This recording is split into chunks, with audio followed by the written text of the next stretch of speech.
مولانا غلام اللہ خان صاحب جب زندہ تھے راولپنڈی میں تو روپڑی صاحب نے وہاں جا کے چیلنج دیا کہ حنفیوں کی نماز نہیں ہوتی، مناظرہ طے ہو گیا۔ اب جب دیکھا کہ مناظرے کا شور مچ گیا، حکومت کو فکر ہوئی تو دونوں طرف کے علماء کو ڈی سی صاحب نے اپنے پاس بلا لیا کہ بھئی جی آپ نے کیا شور مچا دیا۔ مولانا غلام اللہ خان صاحب کے ساتھ مدرسہ کے شیخ الحدیث حضرت مولانا عبدالقدیر صاحب رحمۃ اللہ تعالی علیہ جو میرے استاد تھے اور جنہوں نے مجھے حنفی بنایا تھا، یار مکلف، وہ بھی ساتھ تھے، وہ بھی ساتھ تشریف لے گئے۔ تو ڈی سی صاحب نے پوچھا کہ بھئی یہ جھگڑا کیوں؟ مولانا غلام اللہ خان صاحب نے فرمایا کہ دیکھو آپ کو پتہ ہے کہ میرا گھر بھی راولپنڈی میں، میری مسجد بھی راولپنڈی میں، میرا مدرسہ بھی راولپنڈی میں، میں نے کبھی ان کے بارے میں کچھ نہیں کہا غیر مقلدوں کے بارے میں۔ یہ روپڑی صاحب لاہور سے مہینے کے بعد آتے اور کہہ جاتے ہیں حنفیوں کی نماز نہیں ہوتی، حنفیوں کی نماز نہیں ہوتی۔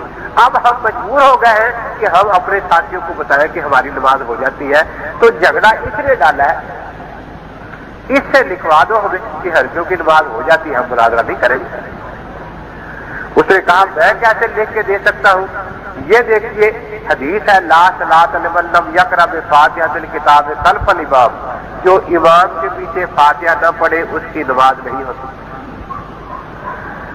تو مولانا غلام اللہ خان صاحب نے شیخ الحدیث صاحب مولانا عبدالقدیر صاحب کی طرف دیکھا، مولانا نے فرمایا کہ اس کی سند صحیح نہیں ہے، اس کی سند میں ایک راوی ہے محمد بن یحییٰ صفار، اس کا پتہ ہی نہیں کہ وہ کس مذہب کا تھا اور وہ ثقہ تھا یا نہیں تھا۔ مولانا نے فرمایا کہ بات پکی ہے، مولانا نے فرمایا، مولانا عبدالقدیر صاحب نے فرمایا کہ بالکل پکی بات ہے۔ مولانا غلام اللہ خان صاحب نے جیب سے چیک بک نکالی اور 20,000 روپے کا چیک کاٹ کر ڈی سی صاحب کے ہاتھ میں دے دیا کہ اگر روپڑی صاحب اس حدیث کی سند صحیح ثابت کر دے تو یہ 20,000 ان کا انعام اور ہم جھگڑا نہیں کریں گے، ہم اہل حدیث ہو جائیں گے۔ بات واقعی معقول تھی۔ اے سی صاحب نے کہا کہ روپڑی صاحب یہ جو آپ نے حدیث پڑھی ہے اس کی سند کو صحیح ثابت کر دیں۔ وہ کہنے لگے کہ اس کے راویوں کے حالات کا مجھے تو پتہ نہیں۔ اس نے کہا پھر جس حدیث کے راویوں کی آپ کا حالات کو پتہ نہیں، اس کی بنا پر آپ ساری دنیا کو چیلنج دیتے پھر رہے اور ساری دنیا کے حنفیوں کو بے نماز کہتے پھر رہے۔ اس سے پتہ چلا کہ قصور آپ کا ہے۔ آخر روپڑی صاحب نے وہاں ڈی سی کو لکھ کے دیا کہ حنفیوں کی نماز ہو جاتی ہے۔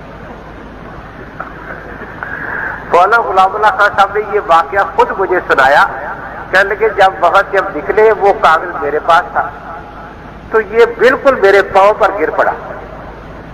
ڈی سی آفس سے باہر نکل کر کہنے لگا دیکھو آپ بھی توحید والے، ہم بھی توحید والے، تو ہماری لڑائی میں ڈسیوں کو فائدہ ہوگا، آپ اللہ کا واسطے منت مان لیں یہ کاغذ پھاڑ دے، ورنہ میری جماعت تو شاید مجھے ویسی مار ڈالے گی کہ تو سٹیج پر تو کہتا ہے کہ حنفیوں کی نماز نہیں ہوتی اور ڈی سی ڈر کر لکھ کر دیا ہے کہ حنفیوں کی نماز ہو جاتی ہے، تو دیکھو بڑا نقصان ہوگا۔ مولانا فرماتے ہیں کہ پھر مجھے ترس آ گیا، میں نے وہ کاغذ پھاڑ دیا۔